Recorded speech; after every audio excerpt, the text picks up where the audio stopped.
When Trevor was 3, he attended a private preschool. We all knew that his speech was not as developed as it should be. So in November of that year, we requested the AEA to come in and evaluate him. After the evaluation, Trevor was invited to attend the public preschool. There he would have an individualized education plan, so he would be ready for kindergarten in 2 years. Steve and I both noticed that he struggled in group situations.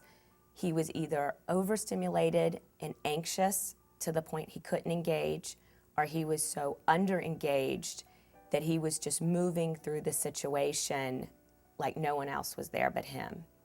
We spoke to his pediatrician and found that he not only qualified for the public preschool, but also private speech therapy, and he suggested that we see a child psychologist. At that point, we felt like we were on the right track, and we pursued seeing a psychologist. In doing that, we went through a series of meetings where Trevor was evaluated by the psychologist, and over a period of roughly 3 to 5 months, we finally got to the point of him having an official diagnosis. And it came out that his diagnosis was Asperger's. Asperger's was new to us. We kind of had to understand what it meant.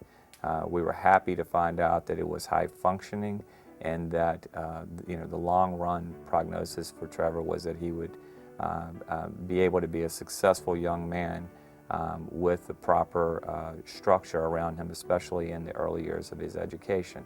At that point, we felt like everything was headed on the right track. We knew what the issue was, and that we would be able to deal with it by telling people what his diagnosis was. One of the first things I did after the diagnosis was I contacted a girlfriend of mine who has a special needs son. And in turn, she sent out a mass email to professionals and friends simply stating, "This is Christina. She has a 5-year-old son who just got diagnosed with Asperger's. What can we do to help her?" And in no time, we were contacted by people we didn't even know, with overwhelming amounts of support, information, and compassion.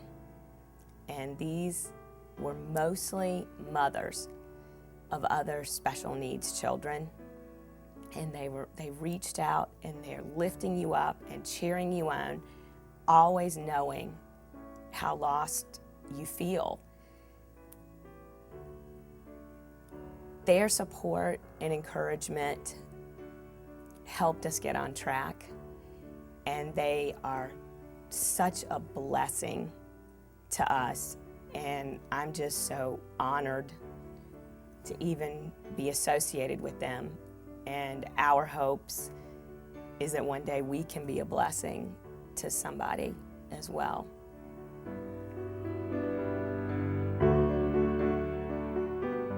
I think one of the things about all this is that we don't want anybody to feel sorry for us or anything like that because Trevor has a diagnosis of Asperger's.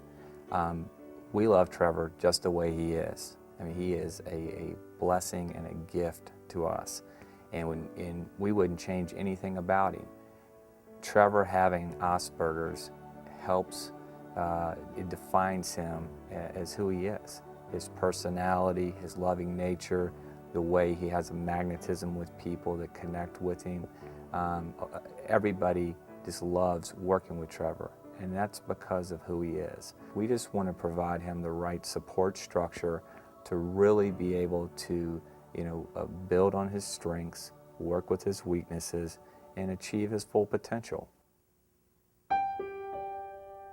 We realize how important support is for not only Trevor with Asperger's, but for any children on the autism spectrum.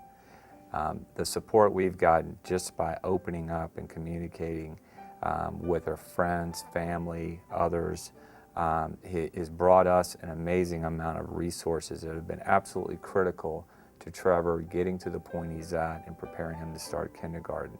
And so, we just want to give back to the community. We want to reach out, see what we could do. We want to bring that awareness to parents that don't have children with disorders on the autism spectrum. And so when they're in the position to help other friends out or family members, they will have a better perspective and are able to offer better support, because that support in the community is what these children need. They need to get it early. They need to get it in their neighborhoods, their schools, their churches, other places that they go, because it's going to help them with their confidence. It's going to help them on a day-to-day basis to just be confident that they're normal, that they can function in this world no differently than any other child. I think at the end of the day, that support is absolutely just critical. And so with your help, others helping, the more the general community is accepting of these disorders, the world is going to be a better place. Asperger's is a part of Trevor, but it is such a small part of Trevor, and he didn't choose to have Asperger's. And with support and guidance, he can grow and become a happy, successful, self-reliant man. And he can do that, and we'll be there to cheer him on.